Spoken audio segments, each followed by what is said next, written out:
Hello बेटा, कैसे हैं आप। आई होप आप सभी ठीक होंगे बच्चे। आज हम अपनी जो मिड टर्म में जो हमारा एग्जाम हुआ था क्लास 10th का साइंस का, उसका सेकंड पार्ट देखने वाले हैं। फर्स्ट पार्ट में हमने पहले 20 क्वेश्चंस किए थे बेटा, और आज हम 21 से लेकर 36 जितने भी हमारे क्वेश्चंस बचे हुए उनको हम कंप्लीट करने वाले हैं। ठीक है, अगर अभी तक आपने मेरे चैनल को सब्सक्राइब नहीं किया बेटा तो नीचे दिए हुए लिंक पर क्लिक करके आप मेरे चैनल को सब्सक्राइब कर सकते हैं।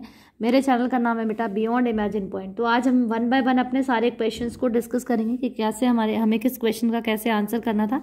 और आप अपनी नोटबुक में भी इनको कर सकते हैं, क्योंकि अगर आप नोटबुक में करेंगे तो हमें पता है बेटा टर्म 1 और टर्म 2 दोनों को मिला करके आने वाला है, आपका सिलेबस आने वाला है।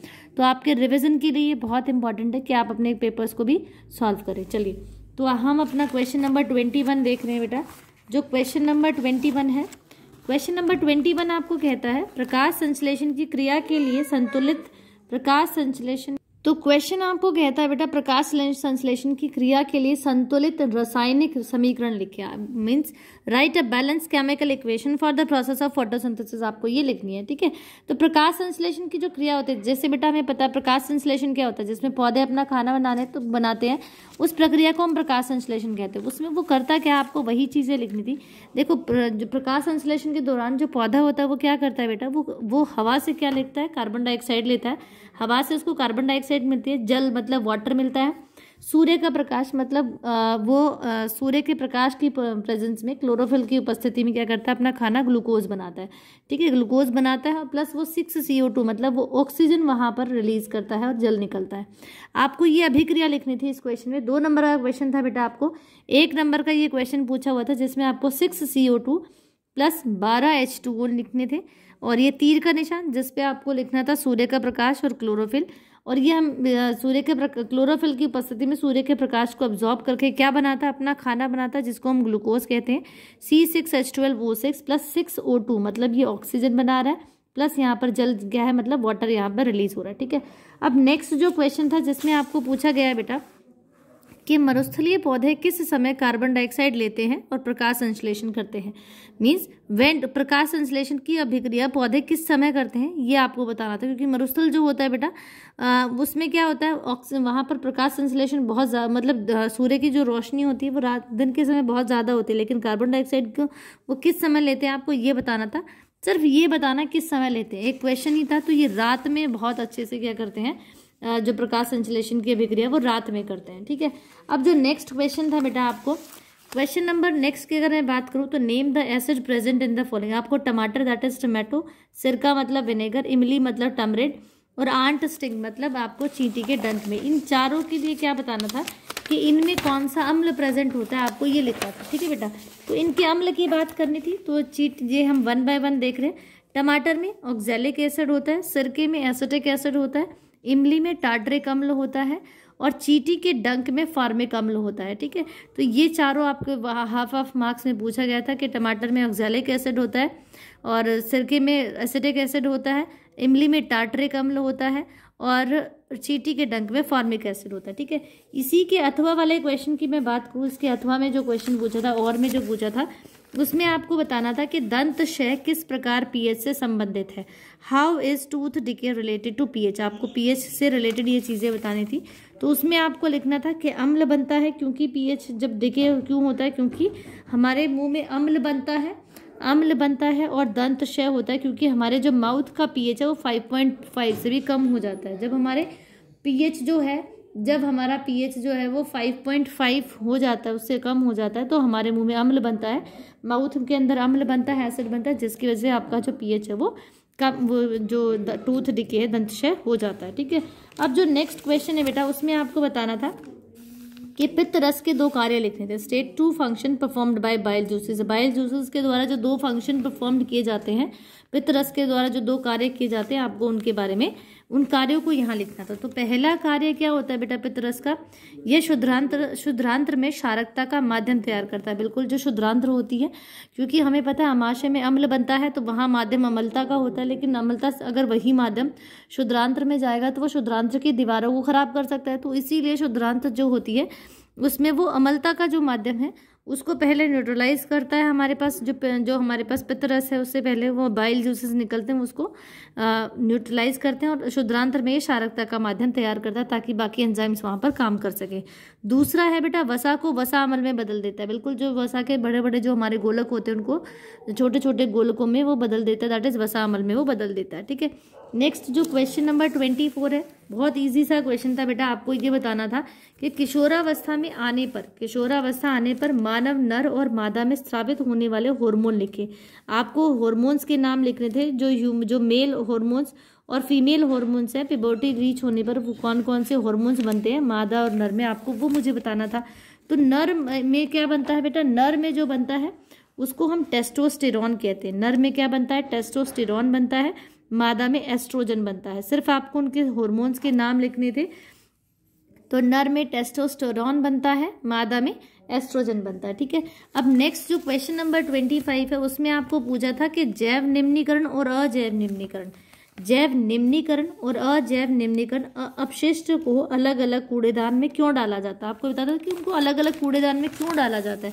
आपको डिफाइन नहीं करना था, आपको सिर्फ ये बताना था 2 नंबर में कि उनको क्यों डाला जाता है, अलग अलग क्यों डाला जाता है। क्योंकि इन्हें अलग अलग डालने से इनके उपचार व फेंकने के तरीके से मदद मिलती है। क्योंकि देखो, अगर आप इनको इकट्ठा डाल दोगे तो इनको सेग्रीगेट करना, इनको अलग अलग करके उनको ट्रीट करना थोड़ा डिफिकल्ट होता है। अगर हम इनिशियल लेवल पे पहले ही लेवल पर इनको सेग्रीगेट कर देंगे, अलग अलग कर देंगे, तो इससे क्या होगा बेटा, उपचार करने में हमें आसानी होगी। नेक्स्ट जो क्वेश्चन नंबर 26 की अगर मैं बात करूँ, क्वेश्चन नंबर 26 की बात करूँ तो यहाँ पर क्या था, state 2 functions in a person which a concave mirror produces a magnified image of a given glass. किन 2 स्थानों के लिए अवतल दर्पण किसी वस्तु का आवर्धित प्रतिबिंब बनाता है। किन 2 स्थानों के लिए वो आवर्धित प्रतिबिंब बनाता है, आपको ऐसे 2 स्थान बताए थे। ठीक है, तो उनमें अंतर भी यही होता है, क्योंकि पहला होता है P और F के मध्य बनता है, दूसरा F और C, ये दोनों ही पोजीशंस ऐसी हैं जहाँ पर वो आवर्धित बनता है प्रतिबिंब। लेकिन जब पहली पोजीशन की बात करेंगे तो यहाँ पर आभासी और सीधा प्रतिबिंब बनता है। अगर F और C के मध्य की बात करूँ तो यहाँ वास्तविक और उल्टा प्रतिबिंब बनता है। ठीक है बेटा, तो यहाँ पर आपको ये बताना था। नेक्स्ट क्वेश्चन में आपको मुझे बताना था बेटा, क्वेश्चन नंबर 27 की मैं बात करूँ तो आपको बताना था थर्मेट अभिक्रिया का संतुलित रासायनिक समीकरण लिखना था। थर्माइट जो रिएक्शंस होती है उनकी बैलेंस रिएक्शन लिखनी थी और अभिक्रिया का के प्रकार की पहचान करनी थी। ठीक है, और ये बताना था कि इसका उपयोग कहाँ किया जाता है। तो जो थर्माइट रिएक्शन होती है बेटा, थर्मेट अभिक्रिया, वो आपकी होती है Fe2O3 + 2Al gives 2Fe + Al2O3 + ऊष्मा निकलती है। ठीक है, तो ये आपको अभिक्रिया यहाँ देनी थी और ये अभिक्रिया कैसी होती है, ऊष्मा शेपी होती है। ठीक है, मतलब ऊष्मा इसमें बाहर निकलती है। ठीक है, तो ये आपको अभिक्रिया देनी थी कि Fe2O3 + 2Al + 2 gives 2Fe + Al2O3 और ऊष्मा निकलती है यहाँ पर। ठीक है, नेक्स्ट क्वेश्चन है, अगर मैं नेक्स्ट क्वेश्चन, अच्छा इसके उपयोग की बात करनी थी बेटा। तो उपयोग क्या होता है बेटा इसका, कि ये रेलवे लाइन को जोड़ने के काम आता है, मशीनों के पुर्जों को जोड़ने के भी ये काम आता है। ठीक है, अब इसी के जो 8वां में क्वेश्चन है उसमें आपसे पूछा हुआ था बेटा कि टूटी हड्डियों को सहारा देने के लिए डॉक्टर एक सफ़ेद रंग के पाउडर का इस्तेमाल करते हैं। बिल्कुल करते हैं, डॉक्टर एक सफ़ेद पाउडर का इस्तेमाल करते हैं। और आपको ABC में यहाँ पर क्वेश्चन में आंसर देना था कि इस पाउडर का रासायनिक सूत्र लिखिए। तो इस पाउडर का रासायनिक सूत्र होता है, इसे POP कहते हैं, प्लास्टर ऑफ पेरिस कहते हैं, जिसका फॉर्मूला है calcium sulphate, that is CaSO4 × ½ H2O, that is आधा मॉलिक्यूल यहाँ पर H2O का है। सेकेंड क्वेश्चन में आपको लिखना था, जब इस सफ़ेद पाउडर को पानी के साथ मिलाया जाता है तो एक ठोस रूप ले लेता है। ठीक है, इस परिवर्तन के लिए समीकरण जो है आपको वो लिखनी थी। ठीक है, तो यहाँ पर देखो, ये आपका POP होता है बेटा, ये आपका क्या होता है, POP होता है CaSO4 × ½ H2O। जब इसमें 1.5 मॉलिक्यूल 1.5 मॉलिक्यूल वाटर जल का डाला जाता है तो ये जिप्सम बन जाता है, जिसको हम कहते हैं कैल्शियम सल्फेट × 2H2O। ठीक है, तो ये जिप्सम बन जाता है, बहुत हार्ड बन जाता है। ठीक है, तो ये आपको लिखना था।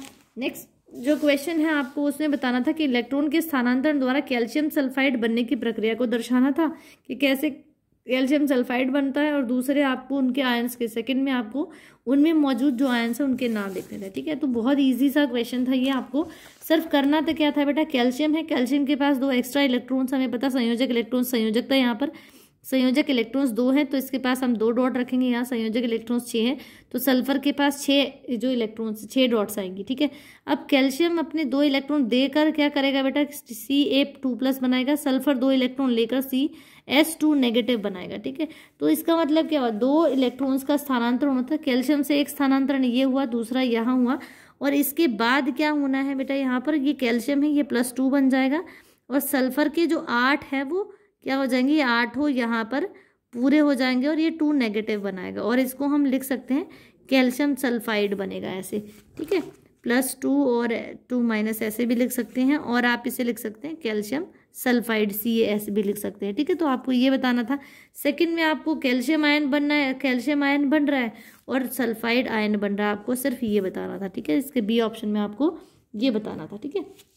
अब जो नेक्स्ट है हमारे पास क्वेश्चन नंबर 29 की मैं बात करूँ तो क्वेश्चन नंबर जो 29 है बेटा, उसमें आपसे क्या पूछा हुआ, 29 में कहा गया राइट द, हमारे अमाशय में हाइड्रोक्लोरिक अम्ल की 3 भूमिकाएं लिखनी है। क्या जो हाइड्रोक्लोरिक अम्ल होता है HCl होता है उसकी क्या भूमिका होती है। देखो बेटा ये 3 काम करता है। पहला काम क्या करता है, ये अमाशय में अम्लता का माध्यम तैयार करता है, बिल्कुल सबसे इंपॉर्टेंट काम है इसका होता है अमाशय में अम्लता का माध्यम तैयार करना। दूसरा क्यों करता है, क्योंकि अम्लता के माध्यम में ही पेप्सिन एक्टिवेट होता है, और ताकि वो, और एक्टिवेट तभी होगा जब उसको अम्लता का माध्यम मिलेगा, और वो एक्टिवेट होके करता क्या है, पेप्सिन प्रोटीन का पाचन करता है, ठीक है। तीसरी जो चीज़ है कि हमारे जब हम खाना खाते हैं तो बहुत सारे बैक्टीरिया वगैरह हमारे मुंह के अंदर चले जाते हैं, तो उन बैक्टीरिया वगैरह जितनी भी चीज़ें उन हानिकारक तत्वों को हमारे शरीर के अंदर वो मार देता है, ठीक है।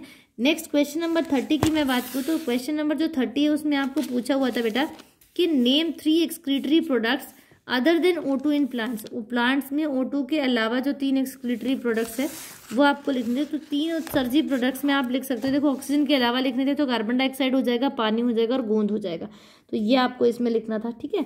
अब नेक्स्ट क्वेश्चन नंबर 31 की मैं बात करूँ तो उसमें आपको रे डायग्राम, जो कांच के आयताकार स्लैब के अपवर्तन का आरेख बनाकर आपको अपवर्तन और पार्श्व विस्थापन का चिन्हित करना था। तो ये आपके पास ये बनना था बेटा, ये एंगल I बनेगा आपका, ये एंगल R बनेगा और ये एंगल E बनेगा। तो आपको ये डायग्राम अच्छे से बनाना था और इसी के आपके पास मार्क्स थे, ठीक है। अब क्वेश्चन नंबर 32 में कहें तो जो क्वेश्चन नंबर 32 है, और क्वेश्चन नंबर 32 में आपको ये पूछा गया था कि क्या नेचर क्या है, इमेज जो बनेगी, प्रतिबिंब जो बनेगा उसका स्थान, साइज और प्रकृति बतानी थी। आपके पास सारी चीजें दी हुई थी बेटा। आपके पास क्वेश्चन में दिया क्या क्या वो उसकी बात करेंगे।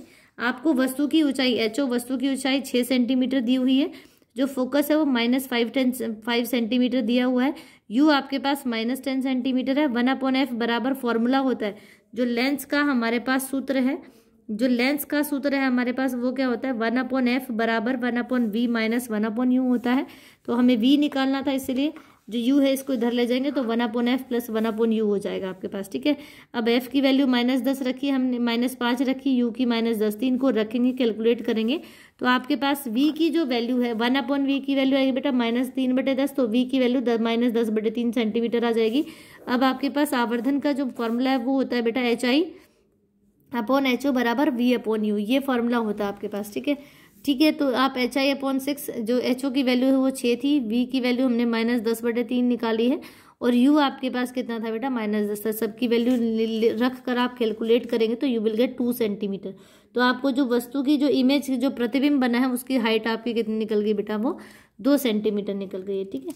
तो आपको ये बताना था। अब नेक्स्ट की अगर मैं बात करूँ तो आपको बताना है बेटा, जब चांदी और तांबे की वस्तुओं को नम हवा में छोड़ दिया जाता है तो 34 नंबर क्वेश्चन में आपको बताना था कि आपको अगर आप उनको छोड़ देते हैं, तांबे की वस्तुओं को नम हवा में छोड़ देते हैं तो उसका आपकी उस पर तांबे और चांदी की वस्तु पर क्या प्रभाव पड़ेगा। तो इसमें पहले में आपको बताना था, ए पार्ट में सिल्वर सल्फाइड बनेगा, क्योंकि चांदी को छोड़ेंगे तो सिल्वर सल्फाइड और कॉपर कार्बोनेट जो कि क्षारक होते हैं नेचर में, ठीक है। अब बी पार्ट में आपको गैल्वेनाइजेशन बताना था कि किस प्रकार से आप उसको गैल्वेनाइजेशन, यशद जो आपका यशद लेपन है उसको आप क्यों लगाते हैं, ताकि जिंक की परत चढ़ाकर आप चीज़ों को बचा सके, उनसे गैल्वेनाइजेशन कर दी जाती है।